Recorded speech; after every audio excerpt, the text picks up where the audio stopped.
passe palpable. Les secondes s'égrènent, si courtes et si longues. Tic-tac, implacable. Un artiste s'avance, prêt à se faire cuisiner les ombres. Installe-toi, ami du jeudi soir. Ce spectacle est pour toi. Encore une fois, ami du jeudi soir, je t'invite au voyage, celui de cette femme qui avance dans le noir d'un futur où rien ne se présage. Mal armée pour cette fuite, elle brave les abîmes, thème mal armée dans sa brise marine. Nos invités de ce soir avec talent expriment ce dégoût du présent annonçant un avenir assombri. Alors pourquoi ne pas nous aussi courir vers la ruine? Amis de jeudi soir, de suite, fugons avec Mallory. Mallory, je crois, ne pourra pas vraiment répondre à mes questions ce soir. Par contre, j'ai deux invités en face de moi, enfin via la magie de Skype. Bonsoir les gars. Salut. Ah c'est superbe, quel ensemble. Mallory est dans cet ensemble. Présentez-vous d'abord, qui êtes-vous les enfants? Voici Phil, le chanteur du groupe. Matt, le bassiste. Ok. Salut. Et les deux autres, non, ils sont du Les autres, ils sont au dodo. Voilà. Il dorment, ouais. Ah ouais, je comprends. Oh, c'est rock'n'roll, dis donc ça. Dit comme ça. À propos de rock'n'roll, c'est quoi Mallory? C'est quoi cette histoire? Depuis combien de temps ça existe? C'est qui cette fille? Et pourquoi chanter pour elle depuis 2 albums déjà? C'est pas trop de questions d'un coup. Est-ce qu'ils vont y arriver? Ça commence ça a commencé il y a 2 ans. Ouais, en 2012. 2012. Et quand on a fait nos premiers morceaux en répète, les 3 premiers morceaux qu'on a fait, ils nous ont fait penser à les images qui sont venues tout de suite sans avoir de thème précis. C'était une nana qui se barrait comme ça, qui faisait un road trip. Donc on a accroché juste ce principe et on l'a pas lâché parce que ça nous a fait bander de pouvoir parler de quelqu'un d'autre plutôt que de nous-mêmes. Ok, je comprends le principe, mais là on a un petit peu la charrue avant les bœufs là les enfants. Revenons à avant 2012, parce qu'en 2012, étant répète, vous avez déjà commencé à écrire, à composer. D'abord, Phil, Jay, Matt et Twist, c'est 4 copains, ces 4 bonhommes qui se sont rencontrés par petites annonces. Comment ça s'est passé? Comment est né le groupe, en tout cas, enfin l'idée de ces 4 personnes de jouer ensemble? Alors, en fait, Phil et moi, on se connaît depuis presque 20 ans maintenant. On a monté notre premier groupe ensemble à la fin des années 90. Après, on s'est un peu perdu de vue. On a eu chacun nos projets. Phil a joué avec Twist, le batteur, dans un groupe qui s'appelait Nerves pendant pas mal d'années. Moi, j'ai joué aussi avec Twist, le batteur, dans un autre groupe qui s'appelait Bliss pendant quelques années. Et donc, on se connaît tous depuis quand même un sacré paquet de temps. Et en fait, c'est parti vraiment de nous trois, de l'envie de faire de la musique ensemble, tous les trois, parce que même si on avait joué ensemble séparément, on n'avait jamais joué vraiment tous les trois. Et donc, on a décidé de faire un bœuf ensemble, et c'est lors de cette première répétition, comme disait Phil tout à l'heure, qu'on a écrit les 3 premiers morceaux de notre premier EP. Et dès le départ, en fait, avant même de ces morceaux-là, il y avait cette envie de partir dans cette musique un peu à l'américaine, sans la décrire, on aura le temps tout à l'heure, mais... cette musique à l'américaine assez typée, assez marquée entre blues et rock, ce côté d'ailleurs très jam, c'était un petit peu votre trip, ce qui vous a réunis, ou c'est presque venu par hasard pendant que vous jouiez ensemble? C'est venu par hasard justement. On a fait un bœuf, on s'est dit tiens on va se faire une répète, on se fait chier, qu'est-ce qu'on fait? Tiens on va faire de la musique, on est 3 musiciens et on a pris une guitare, une basse et puis la batterie et on a commencé à jouer, à proposer des riffs et on a construit les morceaux très très vite. Et c'était vraiment du hasard. C'est justement après qu'on a vu tiens c'est un style un peu c'est très blues rock, très road trip quoi, movie. Ça nous a fait Après, penser à ça. je pense que c'est nos influences aussi qui ont parlé, tu vois. On est tous les 3 fans de Led Zepp, des Doors, du rock des 70s vers des 60s, des 70s, beaucoup d'influences américaines et anglaises de l'époque. Et donc du coup, je pense que c'est ça qui est sorti en fait quand on a commencé à jouer ensemble. Mais bon, il y avait rien de planifié. Hein. On avait juste envie de se retrouver tous les 3 pour faire de la musique, et c'est ça qui en est sorti. Et Jérôme s'est greffé sur le projet un peu plus tard, Jérôme qui était un ami de Phil et Twist. Et comme il y avait cette envie aussi, je pense, assez vite, d'avoir une formation avec un chanteur à part. C'est-à-dire pas un chanteur-guitariste, parce qu'au départ, dans notre première répète, c'était Phil qui jouait de la guitare aussi, parce qu'il joue de la guitare. Mais je pense qu'il avait vraiment envie aussi d'être d'être un frontman à l'ancienne, un peu comme dans ces groupes, comme dans Led Ouais, tu Zepp. parlais de Led Zepp avant, ouais, le chanteur est vraiment tout seul, qui est face à son public, il n'y a pas d'instrument avec lui. Exactement, voilà. Donc c'est comme ça on a rencontré Jay, qui est venu jouer avec nous, ça a collé tout de suite, il est vraiment rentré dans notre délire tout de suite, et lui aussi a été une vraie force de proposition dès le début. Donc ça a pu libérer en fait Phil de sa guitare, et du coup la formation s'est créée comme ça très rapidement, et maintenant ça bouge plus, et c'est parce que ça marche très bien comme ça. Oui, parce qu'il y a un côté aussi que je note, rien qu'en voyant ma fiche, c'est le côté très rapide des choses, quoi. Le groupe se forme en 2012. Enfin, il n'y a même pas de G encore en 2012, quand au premier répète, on écrit déjà des morceaux. Et 2013, paf, le premier album qui arrive, ça s'est mis très vite en route, tout ça.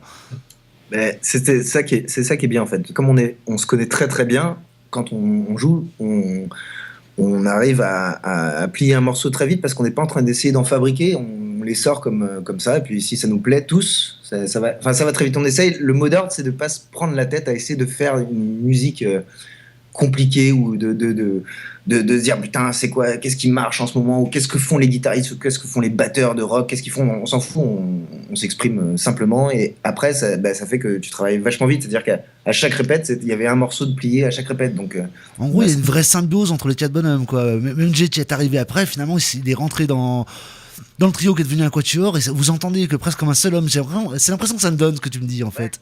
Ouais, c'est vraiment exactement ça. Je te dis, on se comprend vraiment très, très bien, et on se fait confiance beaucoup, et donc du coup, le travail se passe assez vite. C'est vrai qu'on a mis à peu près un an à écrire notre premier album, en le faisant au fur et à mesure. Et puis plus ça avance, plus on se rend compte qu'on va vite. Et donc c'est pour ça que le deuxième album est arrivé assez vite après le premier, parce qu'on avait quasiment le lendemain de l'enregistrement du premier album, on avait de nouvelles idées, et on a commencé tout de suite à travailler sur le suivant, quoi. D'accord. Et alors ce 2 justement, qui ferait penser à Led Zepp si Honeymoon s'appelait justement Mallory, mais c'est un acte manqué, on va dire. Mais sinon ça aurait été sympa. Mais ouais, après tout, le 2 est vraiment ce côté 2 qui arrive juste après, qui garde le même esprit, qui garde le même concept, qui est un petit peu la suite. Est-ce que c'est la deuxième partie de Honeymoon? Est-ce que vous voyez comme ça? Oui, alors, c'est tout à fait la deuxième partie. Je te dis, on raconte l'histoire d'une nana, et quand on commence son histoire, elle a une vingtaine d'années, jusqu'à ce qu'elle ait 47 ans. Donc, en gros, si on suit vraiment il y a vraiment une histoire. C'est-à-dire que si on pouvait mettre un film réalisé par, je sais pas, Jim Jarmusch et Tarantino, par exemple, on pourrait mettre la bande son, et ça correspondrait à tout ce qui se passe. Donc, le délire, c'est que quand on la rencontre à 47 ans, c'est la fin de l'histoire de Mallory. Donc, si ça pouvait tenir 47 ans, enfin 20 ans de vie, on en ferait une dizaine d'albums. Je sais pas, tu vois le principe. Well, Donc, oui, I don't know how to explain this, but when I think about freedom, I am sure that I will die for it.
Cheddar encore folie, extrait de deux ou de tout, je ne sais pas, je vais leur demander tout à l'heure, je vous le promets.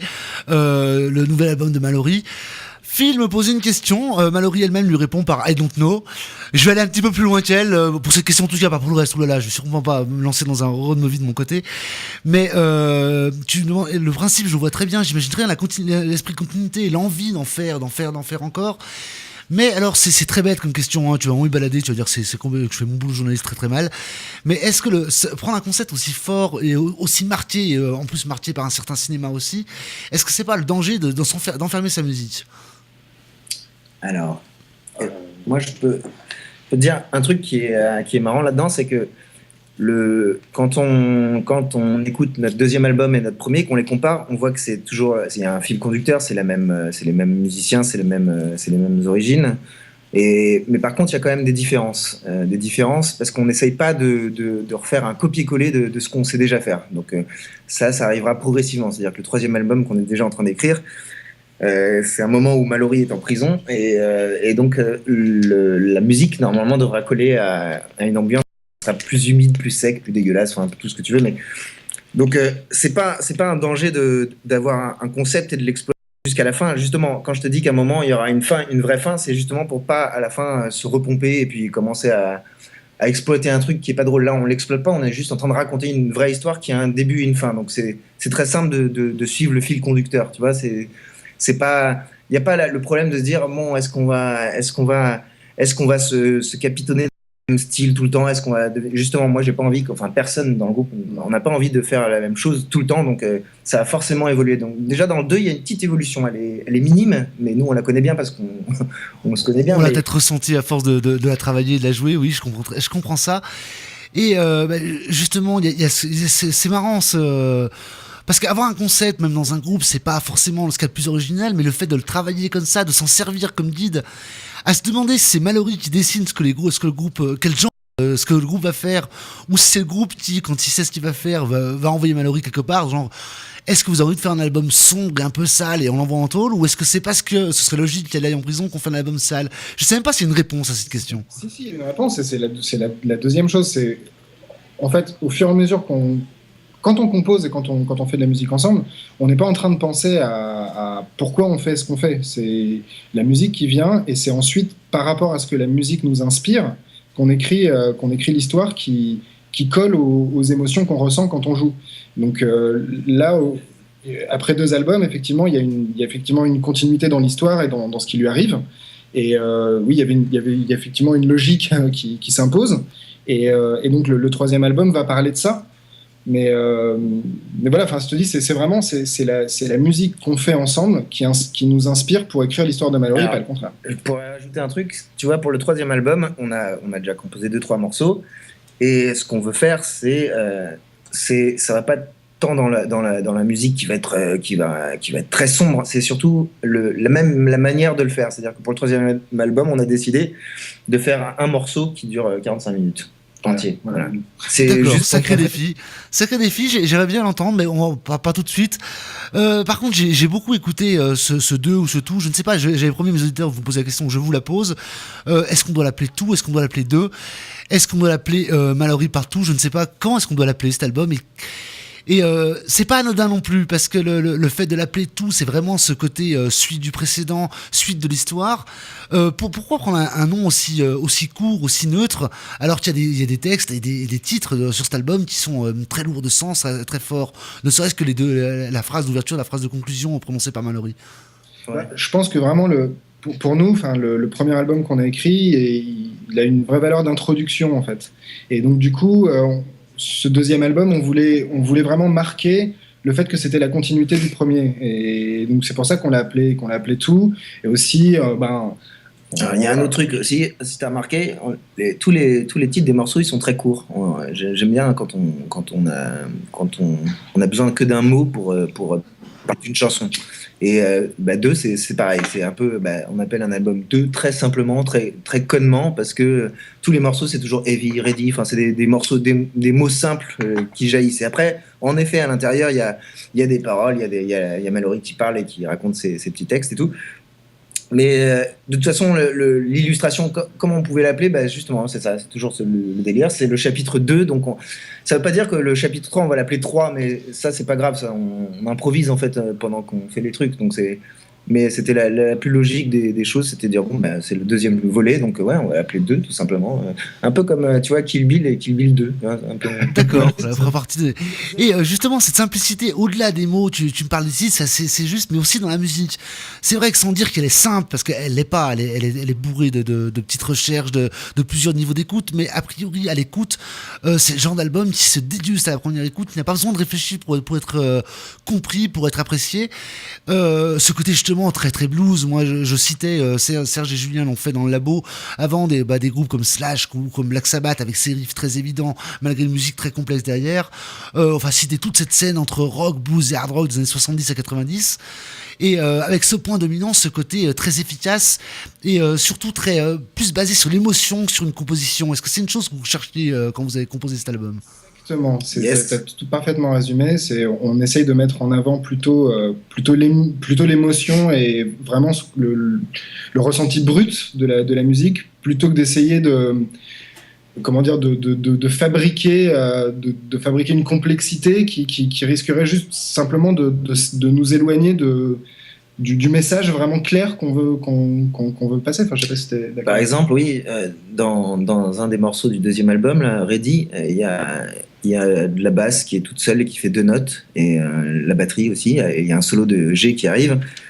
Et on aurait pu mettre des claviers, d'autres guitares pour faire des arrangements. Et ces arrangements, finalement, au bout d'un moment, on commence à se dire, avec toutes les musiques qui existent et tous les bons musiciens qui font des trucs de fou, à un moment, on est trop noyé par plein de cache-misère. C'est pas que c'est des cache-misères, mais de foutre un petit orgue, ouais, tout à coup, on est en 3 dimensions, mais en fait, c'est pas très important. On a plus de dimensions quand il y a juste une basse qui fait une note que quand on a un piano, une basse, 3 violons. C'est autrement, c'est une autre manière de voir. Et finalement, c'est aussi, quand on est sur scène, nous, on rajoute pas d'autres arrangements, donc moi j'aime pas le fait qu'il y ait un mec qui écoute un album et après il va voir le groupe sur scène et puis ça n'a rien à voir avec ce qu'il entendait. Ok pour les arrangements, mais quand je parle de simplicité, il y a autre chose aussi qui est noté et justement là qui va un petit peu à l'opposé de tous ces groupes, toutes ces influences que j'ai citées. Notamment Slash qu'on a écouté juste avant, c'est ce côté absence de virtuosité. Je dis pas absence de talent, au contraire il y en a énormément, mais il n'y a pas un solo guitare comme tu dit que tu citais, ou même tout ce qui pourrait être un petit peu amené sur Summer Rain, tout ce côté travaillé avec ce chant français, tout cela n'est pas mis en avant. Par exemple, il n'y a pas de jeu de son, il n'y a pas une guitare qui est plus forte, une voix en français qui serait détachée. On reste toujours dans l'espèce de même ambiance, de même son commun, on va dire. Je pense que c'est vraiment lié au fait que pour ce deuxième album, l'envie qu'on avait quand on a décidé de l'enregistrer, c'était de faire quelque chose du plus proche possible de ce qu'on donnait en live. Donc on a décidé d'enregistrer dans un studio entièrement en live et on a décidé aussi de le faire très rapidement pour garder le plus possible une énergie et l'énergie et les défauts. Voilà, et les défauts aussi. Donc du coup, plutôt que d'essayer de faire comme tu dis, de la virtuosité ou des choses comme ça, on a essayé de faire ce qu'on fait quand on est sur scène. Et quand on est sur scène, ce qui nous importe avant tout, c'est d'y aller à l'énergie, d'y aller Oui, tu vois, c'est ça. Quand on a fait cet album en 3 jours, donc chacun a eu un jour pour faire 2 prises par morceau, c'est tout. En gardant les défauts, pareil pour le chant, j'ai chanté tous les morceaux d'une traite et il n'y avait pas de heureux, il n'y avait pas de correction. C'est-à-dire que quand ma voix partait en couille parce qu'à ce moment je la maîtrisais pas bien, je la laissais comme ça parce que le but c'était pas d'utiliser la technologie qu'on a qui est géniale de corriger, de tout aplanir pour faire un truc nickel. Je pense que ce qui était bien c'était que ça soit nickel dans l'imperfection. C'est ça qui est puissant. C'est comme quand t'as nana qui a un grain de beauté ici, c'est classe d'avoir un grain de beauté, pourquoi l'effacer? Parce que sur Photoshop c'est un peu le même principe.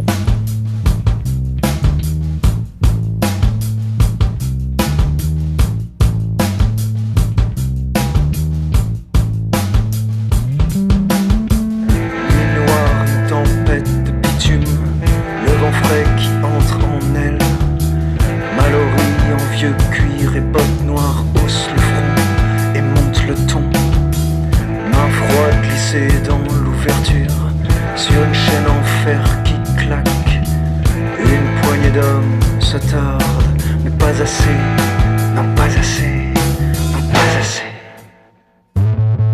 You will never be my heart as a rock and roll. Shine at a bird, shine like a lonely soul. If you wanna be a part, come under the summer rain. Shine at a bird, shine like a lonely flame. And come again. If you are, I'm a friend. And if you fly away, just ride under the summer rain.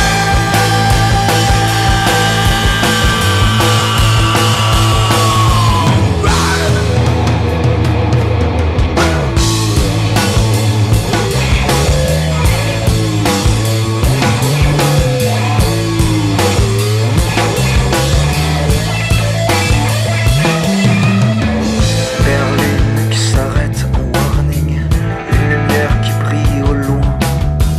Mallory se cale dans ses sandales, prend une clope et ouvre la porte. Il s'engage dans l'allée des mystères, caché tout au fond du monde. Enlève le haut, danse, mais garde ses bas et sort un doigt, et sort un doigt. You will never be my heart as a rock and roll. Shine let a bird shine like a lonely soul. If you wanna be a part, come under the summer rain. Shine let a bird shine like a lonely flame. And come again. If you are, I'm a friend. And if you fly away, just ride under the summer rain.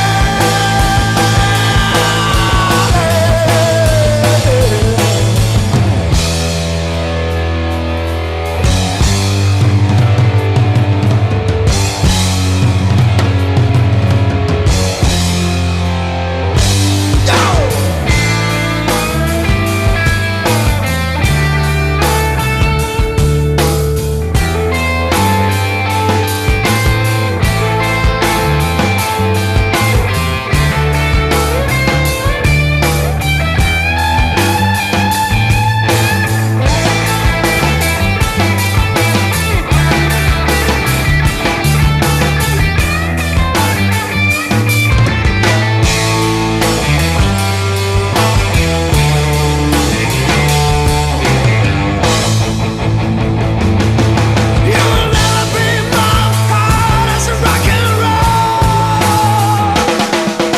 Shine let a bird shine like a lonely soul.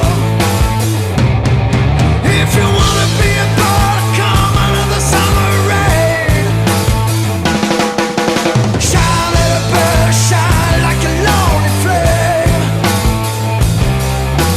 Yeah, yeah, yeah.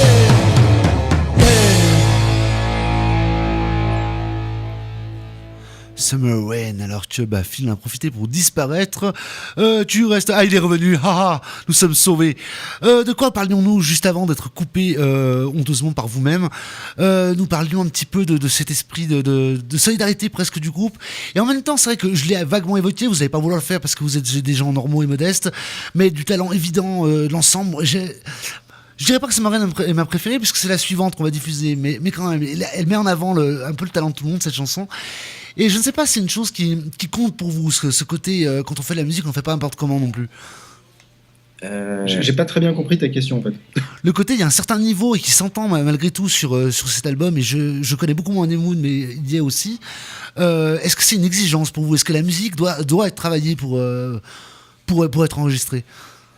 Oui, il faut en fait qu'on la quand on fait une répète, on joue tous les morceaux qu'on a composés depuis le début, pratiquement, juste pour ne pas les oublier. Donc c'est un geste, c'est un geste qui va faciliter le live. C'est-à-dire que plus on va jouer les morceaux en répète, et plus en live on les joue les yeux fermés, on pourra faire autre chose que de se concentrer sur ce qu'on doit faire. C'est-à-dire que ça va être automatique.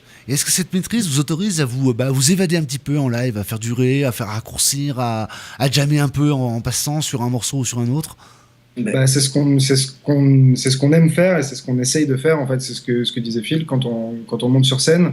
Le but, c'est que tout le travail qu'on a fait en amont, en répète, nous permette justement de rentrer dans un autre état où on cherche plus forcément à bien faire, mais à s'exprimer vraiment. À lâcher les chevaux, quoi. À lâcher les chevaux, c'est ça. À tout lâcher. Et alors justement, dans ce cas-là, Phil, puisque tu n'as pas cette guitare qui permet de jouer c'est très courant dans ces groupes-là qui aiment jammer, le chanteur a une guitare histoire de pouvoir jammer avec les autres et de pas se montrer non plus. Toi, tu vas être tout seul. Les gars vont partir, ils peuvent jouer virtuose, ils peuvent toi t'es tout seul, t'es face à ton public. Il y a juste un petit bout de micro invisible entre eux et toi. Comment est-ce que tu le joues ça? Comme je t'ai dit, comme l'a dit Mathias tout à l'heure, pendant 10 ans j'ai fait Nerves avec mon pote, et là j'étais à la guitare et j'ai dû tout réapprendre. C'est-à-dire que quand on a décidé quand j'ai été arrivé pour que je lâche la guitare, au début j'étais vachement stressé. C'est-à-dire que je bougeais pas trop, j'étais très justement caché derrière le micro, et c'était vraiment un défi de pouvoir dire putain, je vais me lâcher et sauter dans tous les sens parce que j'ai envie de sauter à des moments. Et ça s'est fait progressivement, mais c'est toujours en faisant le truc. C'est la fonction qui crée l'organe. Donc en gros, au début j'étais un peu frileux, et puis à la force maintenant je me fous à moitié à poil, et puis je me bourre la gueule un peu trop, mais c'est pas grave, c'est ça qui fait que ça déborde. Je dirais un peu tout ce que tu as dit, y compris la dernière phrase, se ressent dans ton chant aussi. Il y a un côté complètement lâché sur cet album. Il y a un côté, on est loin, par exemple on a parlé de Slash tout à l'heure, donc d'Axl Rose qui est très technique, très posé. Il y a un côté, il y a cette formule qu'on avait trouvée avec Serge, alors tu vas me dire qu'elle est trop, mais que Phil ne chante pas la loose, il est la loose. Il y a un côté, tu es ton chant, il y a un côté vraiment à fond, pas réfléchi, mais balancé, posé, tout au charisme, tout à l'envie en fait. C'est que ça, c'est toujours le même mot d'ordre, c'est-à-dire je parle autant pour Twist que Matt, le trip c'est de pouvoir se lâcher totalement. C'est vraiment le seul moment où sur scène, imagine que là je suis dans la rue, je suis traversé par une émotion qui est soit négative ou soit positive, et j'ai envie de la gueuler, on va m'interner à Sainte-Anne. Donc, alors que si on est sur scène, on a le droit de le faire. Donc ça ne peut être que comme ça, pour moi c'est ça l'essence du rock, c'est de pouvoir gueuler ses tripes quand on a envie de les gueuler à des moments. C'est très jouissif de hurler vraiment, à se péter la gorge. Il y a plein de concerts où je me suis pété la gorge, à la fin j'arrivais même plus à chanter, mais c'est très jouissif, c'est juste pour ça qu'on le fait.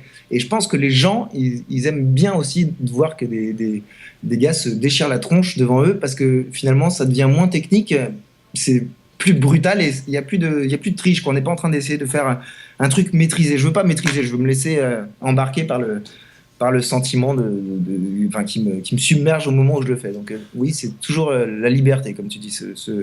C'est le mot d'ordre du groupe. Je pense, la liberté, une espèce d'improvisation maîtrisée aussi, je dirais. Et alors, ce chant, à t'entendre, j'ai envie de dire presque qu'il arrive après, que la musique est faite, que tu l'entends, que tu la ressens et que tu vas partir dessus. Mais peut-être que je me trompe complètement aussi. Non, tu te trompes pas. Non, tu te trompes pas. Quand on fait tous les morceaux, donc on apporte toutes nos idées tous ensemble, et on le construit assez vite. Et en 2 secondes, justement, en connaissant Matt, Twist et G, il y a dans les notes qui vont être jouées, j'entends tout de suite une ligne de chant que j'ai envie de chanter tout simplement, et je la balance. Je la balance tout de suite. Et après l'histoire de Mallory, les paroles vont être écrites. Mais au début, c'est juste que des intentions. Donc des intentions de gueuler ou pas à certains moments, en fait. Et je sais pas si c'est très clair ma réponse, parce que je sais plus. Si, je vois à peu près, je comprends ce côté spontané, encore une fois. Et puis après, il y a les mots, il y a les textes.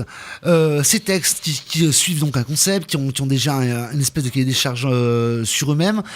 Ils sont amenés comment? Ils sont amenés par toi, ils sont amenés par l'ensemble du groupe, ils sont écrits avant, toutes ces questions bateaux que j'ai presque honte de poser, mais qu'il faut poser un parolier à un moment ou à un autre. Alors, déjà, je suis un fumiste, donc je mets très longtemps à écrire les morceaux, enfin les paroles, et souvent, on répète, j'invente des paroles, qui parfois je dis même n'importe quoi. Et donc, non, j'écris les morceaux en fonction de l'histoire qu'on a élaborée à quatre, de Mallory, et je mets dans ces paroles, bien sûr, c'est ça qui est plaisant, c'est que je mets, d'accord, je parle d'une nana, je parle aussi beaucoup de ce qu'on ressent tous, quoi, donc c'est très facile de les écrire. C'est-à-dire que je ne vais pas non plus faire des phrases alambiquées, de la poésie compliquée. Je dis des choses très simples. Je dis beaucoup de baby, enfin, parce que je parle d'une nana. Je dis beaucoup liberté. Enfin, ça dépend du thème de l'album. Mais donc tout ça. Donc je suis un fumiste. Donc j'écris quand j'ai écrit les paroles avant qu'on enregistre. Je les avais écrites une semaine avant de tous les morceaux. Mais j'aime bien dans l'état d'urgence. De toute façon, c'est toujours ça. C'est ça qui est bien dans l'état d'urgence, c'est qu'au moment où tu dis bon, il faut te réveiller, il faut le faire. Donc, je jette plein de phrases puis si ça me plaît, ça me plaît, quoi. Enfin, je sais pas, je me prends vraiment pas la tête sur ce que je peux dire. C'est juste le sens que ça me fait putain, je sais plus parler. Enfin voilà, tu vois, je me prends pas la tête. C'est juste que putain, ça y est.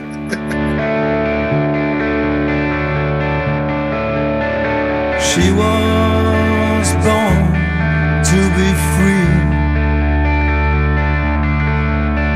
She was here to build better dreams. She was made of stone before that. No one will control shiny.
Rock en folie, extrait de deux, le deuxième album de Mallory, la suite de Honeymoon, qui précède un album qui se passera en prison, mais on n'en sait pas encore beaucoup plus.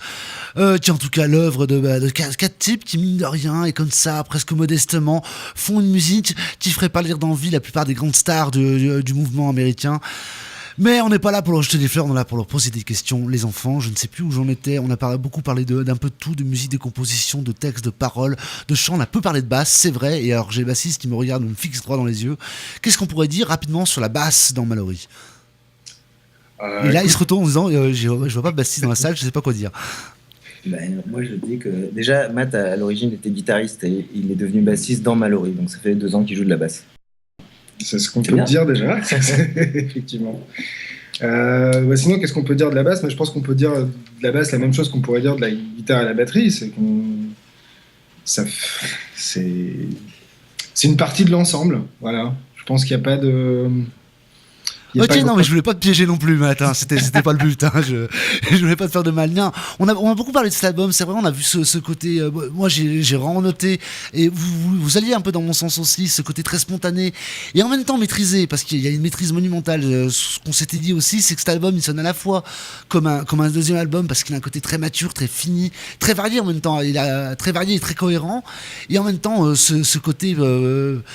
Presque premier album parce que très spontané, c'est cette maîtrise-là qui fait un petit peu la personnalité de l'album en tout cas, peut-être même du groupe. Et est-ce que c'est une chose qui a été étudiée, cette chose ou tout le reste, est-ce que l'album a été étudié par les spécialistes ou non spécialistes du milieu musical en France, voire ailleurs ? Bah écoute, pour l'instant, l'album il est plutôt très bien accueilli, ce qui fait vraiment plaisir. On a eu énormément de chroniques, on a eu pas mal d'interviews aussi chez vous, etc.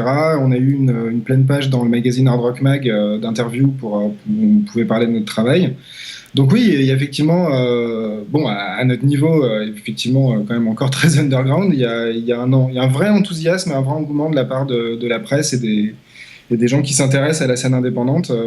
Je pense que quand ils écoutent notre musique, je pense qu'ils trouvent une certaine fraîcheur, même si effectivement on n'a rien inventé du tout. Je pense qu'on s'inscrit plus dans une continuité de musique que dans vraiment quelque chose de très novateur. Mais en même temps, je pense qu'on a une manière comme ça, comme tu disais, spontanée et peut-être presque naïve de le faire, et je pense que ça plaît, en fait. Alors, je sais pas où est la frontière entre naïf et sincère. Toi, tu parles de toi, donc tu dis naïf. Moi, je suis journaliste, je dis sincère. On se retrouve aussi un petit peu là-dessus. C'est une chose qui doit plaire aussi. Et on parlait de la scène tout à l'heure, rapidement, avec Phil.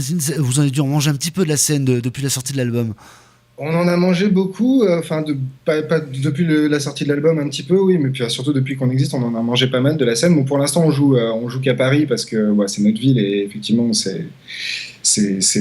voilà, mais on a écumé, je pense, la plupart des salles parisiennes et pour les auditeurs qui veulent venir nous voir, on sera le 26 décembre au Bus Palladium. C'est la 3e fois qu'on joue là-bas. C'est une salle qu'on aime beaucoup. Et voilà, venez parce que à mon avis, vous n'allez pas le regretter. Voilà, ça c'est dit. Le 26 au Palladium, ne pas oublier. Et est-ce que dans ce public, est-ce qu'il y a déjà un public récurrent, des gens qui vous suivent depuis le début, peut-être même depuis avant, ces gens-là, vous savez, ces types qui sont pas tout à fait derrière, pas tout à fait devant, qui se tiennent les bras croisés, qui fixent la scène, qui disent non, là il a mal joué, bon, celle-là il n'est pas terrible, c'était mieux l'année dernière. Est-ce qu'il y a déjà des gens comme ça face à vous? On a déjà. Ouais, il y en a. Il y en a et c'est très plaisant. Déjà, il y a nos copines qui sont là tout le temps. Non, mais elles disent que c'est bien quand tu t'es bien maquillé ce matin, c'est tout. Je dis pas du mal des filles, mais c'est des copines, elles sont sympas. J'étais sûr que c'est peut-être celles qui sont les plus critiques de notre travail. Elles sont très à l'image de Mallory. Hein. C'est des femmes très volontaires et très libérées. Donc elles disent bien ce qu'elles pensent. Elles sont pas du tout groupies. Avec des petits. Non, il y a de plus en plus, il y en a quelques-uns qui nous suivent depuis le début, depuis le premier concert, et ils lâchent pas, quoi. Il y a des gens qui nous rencontrent comme ça. Effectivement, on va faire un petit clin d'œil à deux très bonnes copines qui nous ont découvert au Bus Palladium et qui depuis nous suivent absolument à tous les concerts. Et ça fait vraiment plaisir de les voir à chaque fois, d'avoir un peu comme des vieux amis qu'on rencontre sur la route comme ça à chaque fois qu'on se déplace. C'est vraiment chouette. Et justement, quand on écoute votre musique, on pourrait imaginer un public pas vieux, mais déjà un petit peu âgés, entre les ex-fans des 70s, entre ceux, les 30, 40, qui ont vraiment trippé sur la scène alternative 90s. Est-ce qu'on touche aussi des plus jeunes? Bah ouais, enfin, je pense que voilà, enfin, comme on parle de liberté, et je pense que, enfin, non seulement on en parle, mais en plus on la vit. Je pense qu'aujourd'hui, c'est quelque chose qui résonne un peu dans le cœur des jeunes, parce que c'est quelque chose dont on leur parle plus finalement.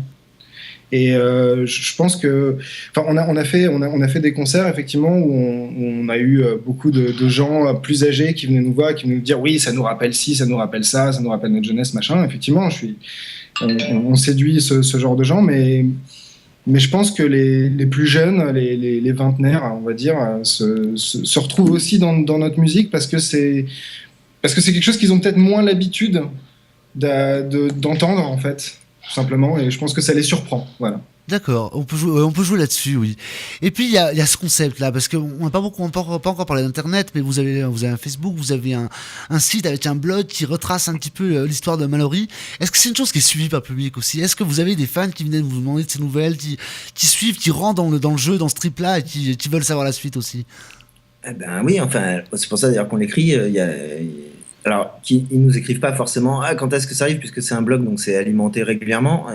Mais à chaque fois qu'on poste le blog, oui, on voit qu'il y a plus de gens qui vont sur le site pour lire l'histoire, donc d'après les statistiques, donc c'est cool. Ça prouve qu'ils s'intéressent aussi au contenu, enfin à ce qu'on est en train de dire, quoi. Donc c'est juste, c'est ça qui est sympa, c'est de pouvoir l'étendre. C'est-à-dire que d'accord, on fait de la musique, on est des musiciens, mais en plus on s'amuse à caler une histoire. Vraiment, je te dis, si on pouvait faire un film, on a les images en tête et on pourrait le tourner. On veut faire déborder ce concept musical et l'étendre en fait à tout ce qui peut être artistique ou la création tout simplement. Voilà, une histoire. Là, on raconte un blog. C'est marrant de raconter un blog alors qu'on est juste des rockers à la con et pourtant on raconte quand même un blog. Donc là, on s'amuse à faire un petit peu d'écriture, quoi, un petit peu de. Mais alors justement, est-ce que Spielberg, parce que je crois qu'il m'en a parlé, mais j'ai pas trop fait gaffe. Est-ce qu'il vous a déjà contacté? Est-ce que c'est en cours? Est-ce que ça viendra après le 3e album? Est-ce que ce sera plutôt Rodriguez? C'est Jarmouche qui nous a contacté. Il aimerait bien faire un film sur Mallory.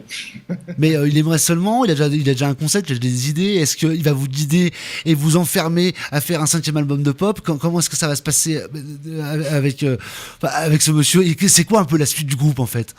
On va l'attacher, on va lui dire non, fais ce que tu sais faire, filme et tout, et nous on se charge de l'histoire et de la zik. Ok pour Fantasme, et pour la réalité, c'est quoi l'avenir, aller plus ou moins proche de Mallory? Là pour l'instant, enfin nos objectifs, on a en ce moment, donc c'est beaucoup de promos pour ce 2e album, donc on a effectivement pas mal de choses qui sont passées niveau promo et même de très très bonnes nouvelles. On peut pas trop en dire plus, mais je vous conseille de rester à l'écoute. Le 15 janvier, il va se passer quelque chose d'assez sympa. Et maintenant, c'est vraiment le défendre sur scène, donc jouer beaucoup. Et puis continuer le 3e album et tout, parce qu'on veut pas. C'est le futur. Voilà, on est déjà dessus. On veut pas s'arrêter d'avoir des idées. Tant qu'on en a, il faut les jeter tout le temps. Il n'y a pas de pause. On veut pas faire de pause puisque c'est ça qui. On crée. On espère pouvoir faire un 3e album donc l'année prochaine. Et avant ça, c'est surtout jouer beaucoup. Et là, on a décidé à partir du mois de janvier de se déplacer un petit peu, d'aller jouer en province, d'aller à la rencontre d'un public un peu moins parisien. Parce que effectivement, on a eu pas mal de chroniques de la part de webzines qui sont pas à Paris. Et je pense qu'il y a vraiment un public pour ce qu'on fait en dehors de Paris, quoi. Je prends quand même une espèce de début de mot de la fin, de message un petit peu à tous. Vous nous écoutez, amis du jeudi soir, vous n'êtes pas seulement les éditeurs, vous êtes aussi parfois des détenteurs de salles, des organisateurs de tournées ou de concerts. Mallory est joignable, en tout cas, la www.rockoflé.com, c'est son fiche groupe, et là vous aurez les liens pour leur Facebook, pour leur site, pour pouvoir les contacter. Tout ça, je vous laisse un mot de la fin pour conclure, parce qu'Evie est déjà parti, parce qu'on n'est plus vraiment en avance là maintenant. Je vais vous demander, par quoi on finit, qu'est-ce qu'on a oublié, qu'est-ce qu'on n'a pas dit, qu'est-ce qu'on n'a pas salué, qu'est-ce qu'on n'a pas insulté. Je vous laisse une petite minute pour dire tout ça. Juste un petit truc à dire, c'est que demain, demain, notre clip de ce morceau Heavy qui va être diffusé là tout de suite va sortir sur Vevo et donc. Et vous allez pouvoir voir Mallory. Voilà, vous allez pouvoir. On attend ça avec impatience, les enfants. Image originale de 79 aux États-Unis, des vraies images avec Mallory. Ouais, c'est très très classe. Ça nous fait beaucoup plaisir de mélanger le fantasme et la réalité, parce qu'on nous dit souvent dans les chroniques, mais est-ce que Mallory existe ou pas, parce qu'on dit on l'a rencontrée à 47 ans et vous allez la voir demain, vraiment, elle existe. Ouais, elle existe. Voilà, elle existe. Ok, bah merci à vous. Evis, que vous entendez actuellement, le clip c'est pour demain. Merci à vous. Et bah merci à vous les gars, et puis bah, on se retrouve au plus tôt possible pour ton troisième album par exemple. Yes, à bientôt. Salut.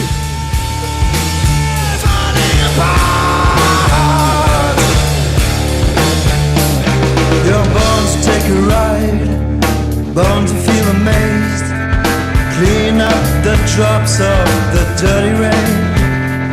Are you gonna be the enter, laughing without shame?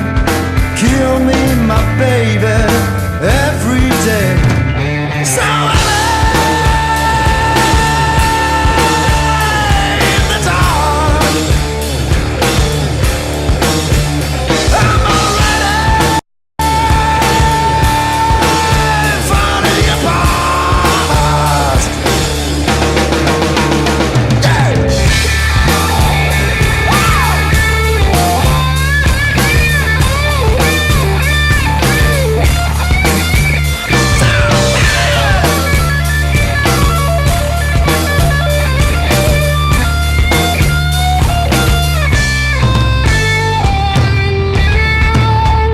The crows are coming back, and they have something for me. Dark tears, heavy joy, blue flowers, and 3 bullets. One of these will crush the eye of this century. The second one will open the wall. The big one, frontier between people. And I keep the last one for the guy behind me. I'm already